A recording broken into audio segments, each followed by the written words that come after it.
Hello everyone, I am Professor Deepika M from Department of Electrical and Electronics Engineering of Sai Vidya Institute of Technology. In today's video, I am going to discuss about the sequence generator. So this is the one of the experiment in your electronics lab, that is third sem electrical branch electronics laboratory. So let us see what is sequence generator first. Before that, the aim of this sequence generator experiment is that we are going to wire and test the sequence generator. So this is the aim of the experiment. So first let us see what is sequence generator. A sequence generator, it is a circuit which generates a prescribed sequence of bits in synchronization with the clock, is called sequence generator. So that means what? When we apply the clock pulse, we are going to get the sequence of the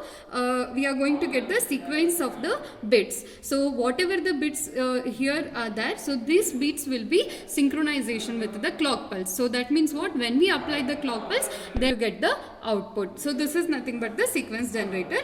And the next state decoder is a function of Qn minus 1, Qn minus 2 and so on up to Q0. This is a system similar to a ring counter. You can see the circuit over here. So this system is similar to a ring counter and the twisted ring counter, that is the Johnson counter. The circuit diagram and everything remains as per the ring counter and the Johnson ring counter. And this is the special case of the ring counter, which are special cases. So in order to build a sequence generator capable of generating a sequence of length S, the minimum number of flip-flops required is N. That is, if we want to generate the length S, for example, you can see here, so this is 4, 8, 12 and 15 bit. So to generate this 15 bit, this is the length of the sequence I am having, and I want to generate this minimum length of the sequence of bits. So to generate this yes, we require the minimum number of flip-flop is N, where the N satisfy the condition S should be lesser than or equal to 2 to the power of N minus 1. So this is the condition to design the flip-flop in this circuit. Okay, so now let us see how to write the truth table and how to design the sequence generator. So first of all, this is the given sequence. So this sequence is the 15 bit sequence you can observe over here. So for this, again there will be a 4 outputs. So that is, to generate this 15 bits we require 4 flip-flops. So there will be a 4 flip-flops and there will be a 4 output over here. Okay, so therefore I have written QA, QB, QC and QD. So these are the 4 flip-flops outputs and they are represented by QA, QB, QC and QD. So to write this truth table, first let us concentrate on QA. So the QA column what we are having, so in this QA column we have to write the same sequence. So whatever the sequence is given, so this sequence should be written in the QA column. You can observe over here. So this is 10000 I have written, then 1001 that also I have written, and 1010 and 111. Like this, the QA column will be the same as the sequence given. Next, to write the QB column, what we have to write is the last bit what you can observe. So this is the last bit, right? So this last bit should be written to the first bit. So this one should be written over here. Okay, you can observe over here. So this one will be taken to this bit. Next, we have to shift in this manner. That is, one should be shifted to this bit. So 1 will be shifted to over here and 0 will be shifted to this and 0 will be shifted to this. Like this we should keep on shifting the bits like this. Okay, and again this one should be go to the next column, that is, to write this QC column we have to shift the last bit of the QB column to the first bit of the QC column. So here we have to shift again, the same thing will be followed. So this shifting of the bits will be followed in the same manner. Again, to write the QD column, again the last bit has to be written over here and again we have to shift the data like this.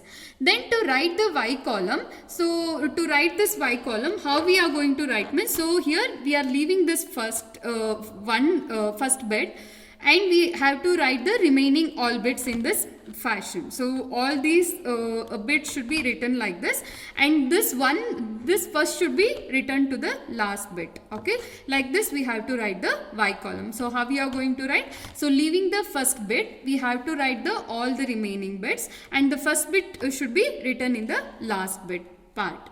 So like this we have to write, and to have this sequence generator, we have to write the K-map for the output y. You can observe here I have written the K-map for the y over here, and I have grouped the ones over here. So this is the quad, and I have grouped the quad. So whatever the expression I'll get, so this is QC bar QD plus QC into QD bar. And what is this expression? This is the QC XOR QD. That means what? To get the y output, you can observe here, to get the y output, we have to XOR the QC and QD output. So QC and QD are the outputs of the flip-flop C and D. When we XOR these two output, then we are going to get the output y. Okay, so like this we have to write. So therefore I have written the XOR gate over here. So this is the XOR gate, and this XOR gate input will be the QC and QD, and the output will be the y over here. And again the output y will be again given to the serial input, and all other things will be same as the ring counter and the Johnson counter. So what are the ICs I do require here? So the IC required is, one is IC 7495 to build the counter circuit, and to build the sequence generator I require the XOR gate, that is IC 7486. So these are the two ICs we require for the building the sequence generator. Next, coming to the applications of sequence generator. So this sequence generator will be used in the random bit generator, and it is used in the counters, and it is used in the code generators, and it is also used in period and sequence generator. So these are the some of the applications with respect to the sequence generator. Now let us see how to rig up the circuit and how to verify the truth table. To rig up the circuit, as I told you, we require the two ICs. One is 7495, and we require the XOR gate, that is 7486. So these are the two ICs we require, and as per the circuit diagram we have connected the circuit. Now let us verify the truth table. So let's turn on the supply. So we have turned on the supply, and we have to feed the input 1 1 1 to the output. That is, we have to parallelly input the output. So for that we are going to use the mode control pin over here. So when mode control switch is high, I am feeding the input, that is 1 1 1 1. So this is the input I am feeding to the flip-flops. Now to get the output of the flip-flop, what I should do? I have to apply the clock pulse. So I am going to apply the clock pulse. So when I apply the clock pulse, you can observe here, as the mode control button is 1, as the mode control button is high, whatever the input I am feeding, so this is parallelly shifted or parallelly transmitted to the output part. So hence you can observe whatever the input I am having, that is all 4 1s. So these all 4 1s will be transmitted to the output part. Now let us verify the truth table. So to verify the truth table, what I have to do? So that is, we have to shift the data serially. So to have that, what we have to do? So we have to again make the mode control button to 0. Then we have to keep on applying the clock pulse. So when I apply the clock pulse, you can see here for the 0 clock pulse, it is all 1s. So when so now let us see the truth table. That is, we have parallelly transmitted the data to the output by making the mode control button to 1, and by clicking the by pressing the clock input. Now let us serially transmit the data at the output. So for that, what I have to do? So I'll be making this to low, that is mode control will be made to 0. Now I'll apply the clock pulse. So when I apply the clock pulse, you can observe the data is shifting over here. So when I apply the first clock pulse, you can see the output, it is 0 1 1. So the output is 0 1 1, and this is the Y output. So and that is also 0 over here. Now let us apply the next clock pulse. So for applying when I apply the next clock pulse, you can observe the data is again shifting. That is it is 0 0 1 1, and the output is again 0. Now let us apply the next next clock pulse. So when I apply the next clock pulse, you can observe it is 0001, and the output what you can observe, it is 1 again. So next, when I apply the next clock pulse, so I am getting the next sequence, that is 1000, and the output what I am getting is 0. So whatever the sequence which is given, so the same sequence you can observe over here. Next, when I apply the next clock pulse, you can observe it is 0100, and the output is again 0 over here. So next, it is 0010, that is all for that is 0010 is the output at the flip-flop end, and the output Y is 1 again. So this is the sequence I am interested in.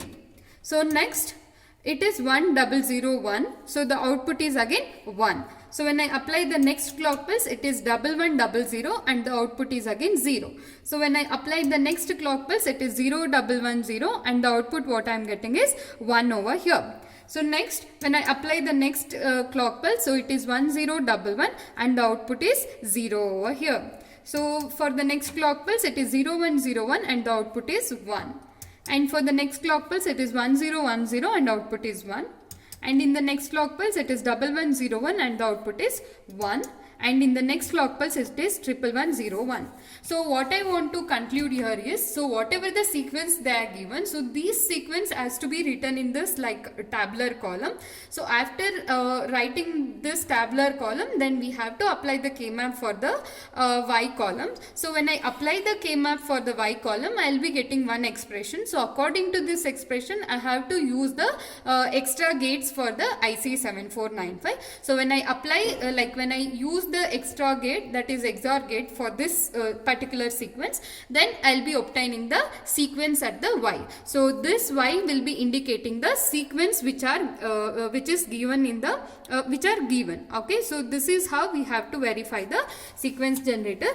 Thanks for watching the video. Thank you.